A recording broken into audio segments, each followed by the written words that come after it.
Hey welcome back. I am your Bhim sir from Bhim classes. मेरे प्यारे दोस्त, आज आप लोगों के लिए एक महत्वपूर्ण पैसेज ट्रांसलेट करवाने के लिए मैं लेकर आया हूँ, आपके बीच में शेयर कर रहा हूँ, आपको प्रोवाइड कर रहा हूँ। तो 10th के लिए और 12th के लिए दोनों के लिए इम्पोर्टेंट हो सकता है। आप बेहतरीन तरीके से इसको समझिएगा, कॉपी पेन बगल में रख के इसको नोट कर लीजिएगा। मैं पैसेज दे रहा हूँ, पहले पैसेज को नोट कर लीजिए, उसके बाद ट्रांसलेट मैं इंग्लिश में बता रहा हूँ तो उसको भी नोट कर लीजिए, समझ लीजिए। बेहतरीन तरीके से समझाने का प्रयास मैं कर रहा हूँ। तो सबसे पहले टाइम को वेस्ट ना करते हुए मैं आपको पूरा का पूरा पैसेज पढ़कर बताता हूँ पैसेज क्या है, उसके बाद मैं ट्रांसलेट बताऊंगा, ठीक है। तो पूरा पैसेज है, एक दिन एक कौवा एक पेड़ पर बैठा था। उसकी चोंच में रोटी का एक टुकड़ा था। एक चालाक लोमड़ी ने उसे देखा, उसके मुंह में पानी आ गया। उसने कौवे के गाने की प्रशंसा की और उससे गाने का आग्रह किया। जैसे ही कौवे ने गाने के लिए अपनी चोंच खोली, रोटी का टुकड़ा जमीन पर गिर पड़ा। लोमड़ी रोटी का टुकड़ा उठाकर भागी और कौवा पछताता रह गया। कई बार पूछा गया है, हम मतलब हाई स्कूल के बोर्ड एग्जाम में, यूपी बोर्ड के एग्जाम में। तो मैं इसलिए आपको बता रहा हूँ कि इम्पोर्टेंट बहुत है, क्योंकि आप इसको नोट करके रख लीजिए, इम्पोर्टेंट की श्रेणी में रख लीजिए। आप इसको रिवीजन कर लीजिएगा एग्जाम के टाइम 2-3 बार, आपके लिए बहुत ही महत्वपूर्ण साबित होगा।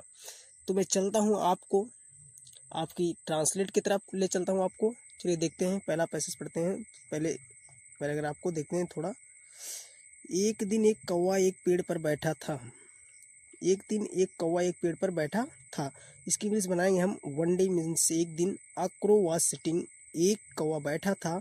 ऑन अ ट्री माने एक पेड़ पर। One day a crow was sitting on a tree.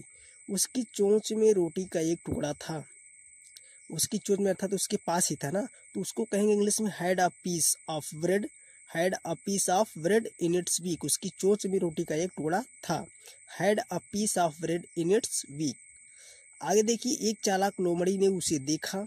एक चालाक लोमड़ी ने उसे देखा। अ क्लेवर फॉक्स सा इट।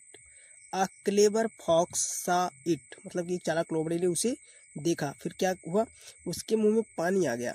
लोमड़ी के मुंह में, अर्थात हर माउथ, लेडीज है ना, तो her mouth began to water, पानी से भर गया। Her mouth began to water, उसके मुंह में पानी आ गया। उसने कौवे के गाने की प्रशंसा की और उसके गाने का आग्रह किया, मतलब उसके गाने की जो है बहुत ज़्यादा बड़प्पन कर दिया और उन्होंने मतलब गाने का आग्रह भी उसको दे दिया कर दिया। तो इसकी इंग्लिश होगी सी प्रेज्ड, अर्थात किसने, लोमड़ी ने। She praised the singing of the crow, मतलब सी प्रेज्ड माने उसने प्रशंसा कर दिया। The singing of the crow, कौवे की गाने की। And requested it to sing, उसे गाने के लिए आग्रह भी कर दिया, रिक्वेस्ट भी कर दिया कि भैया गा दो थोड़ा, ऐसे कहते हैं, रिक्वेस्ट करते आग्रह कर दिया। यहाँ तक आप देखिए। उसके बाद अगला पैसेज देखते हैं, इसी में है, मतलब कि थोड़ा मैंने 2 पार्ट में किया आपके लिए। फिर कह रहा है, जैसे ही कौवे ने गाने के लिए अपनी चोंच खोली, जैसे ही कौवे ने गाने के लिए अपनी चोंच खोली, तो कहेंगे as the crow, as the crow opened its beak. Opened its beak मतलब अपनी चोंच को खोला। टू सिंग माने गाने के लिए। फिर क्या हुआ, रोटी का टुकड़ा जमीन पर गिर पड़ा। रोटी का टुकड़ा जो था, piece of bread fell down on the ground. Piece of bread fell down on the ground, मतलब कि रोटी का टुकड़ा जो था जमीन पर गिर पड़ा। लोमड़ी रोटी का टुकड़ा उठाकर भागी। लोमड़ी जो है रोटी का टुकड़ा उठाकर भागी और कौवा पछताता रह गया।